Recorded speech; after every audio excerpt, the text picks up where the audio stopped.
Alright, so I am doing a review on this monitor. I've had quite a lot of significant amount of comments on the monitor and like what it can do and how many ports it has and refresh rates. Is it good for Xbox? Is it good for PlayStation? Etc. Etc. Etc. It's come to the point that I should probably do a long-term review. It's been quite a few months I've had this monitor as my main monitor. That's my old monitor. It's an LG, and then I've got the Asus LG. Like I said in the video, it goes up to 100 hertz. This one goes up to 180. There is a 280 hertz variant. I went for the 180 just because of the price. Because the 280 is $100 more in Australia and you get 60 hertz more than. It's just not worth it, in my opinion. Not for me, anyway. So, long-term review, it has held up quite well. I'm going to nut out a few questions that have been asked. No, it does not have inbuilt speakers. Yes, it is GC compatible. Yes, it works perfectly fine with the PlayStation and an Xbox. It is obviously not going to be limited. It's going to be limited to the console's capabilities. It probably won't go the 480 hertz on a console. I'm sorry, console players. You're limited to your console. If you want high refresh rates, a lot of time you have to go the PC route. Anyway. Now, to enable G-Sync, this is something that I should have probably talked about when I did the unboxing. It took me a little while to get the HDR settings working. There's that little joystick down the bottom allows you to get into the menu. So you just click that, and then that gives you the menu. Now to enable HDR, it's kind of weird. It's not like enable HDR. It's kind of got its own little thing. I had to actually go into the manual and learn it. So as you can see there, it is set 180 hertz. And the only way to get into that is you got to go and turn that on. Variable refresh rate is so let's just turn it off. And then you go into the menu, and that's now disabled it. And then when you turn it on, everything's sort of playing around. It enables everything else. It also disables a few things as well, as you saw that little message. So yeah, that is it there. You click variable refresh rate. It's not like you turn on G-Sync or anything like that. So you can see here, G-Sync compatible, FreeSync compatible, and Adaptive Sync compatible as well. So it does all the standard. It isn't FreeSync Premium like the LG Ultras are. It doesn't have it is HDMI 2.1, not 2.2 like the LG is. I think it is. The LG's whatever the HDMI setting that is the current generation, or display point I should say. That is what the LG is. This is always like kind of a generation behind it. Honestly, there's no real difference. What else? I haven't experienced any shattering effects or anything like that. As you can see here, the mouse is alright. It's a little bit after shadow, but honestly, like, you're not going to notice it.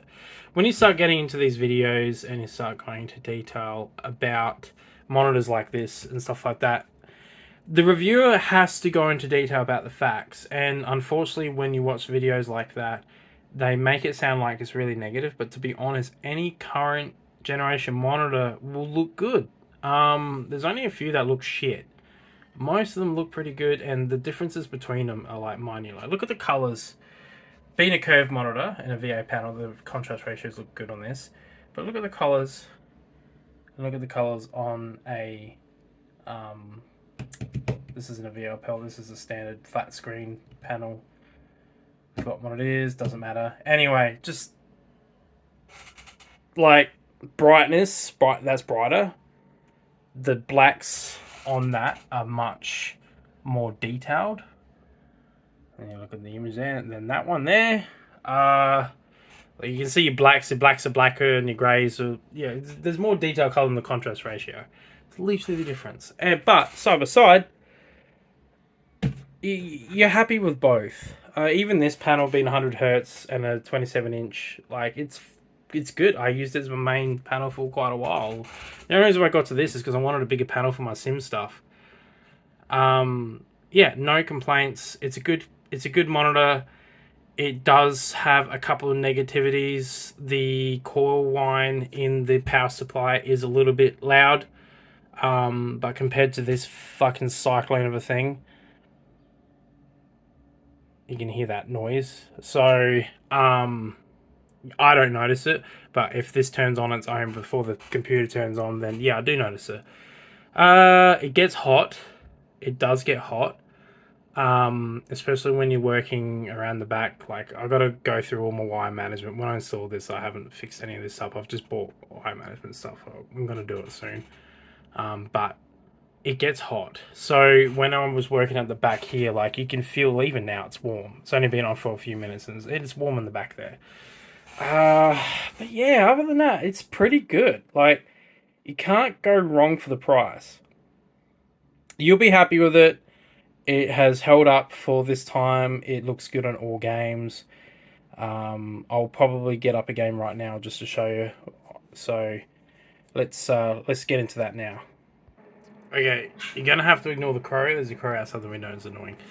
Now I loaded in Minecraft because for some reason my Steam is having a hissy fit about game integrity files and shit like that. But anyway, so as you can see here, it holds up quite well, and I do that.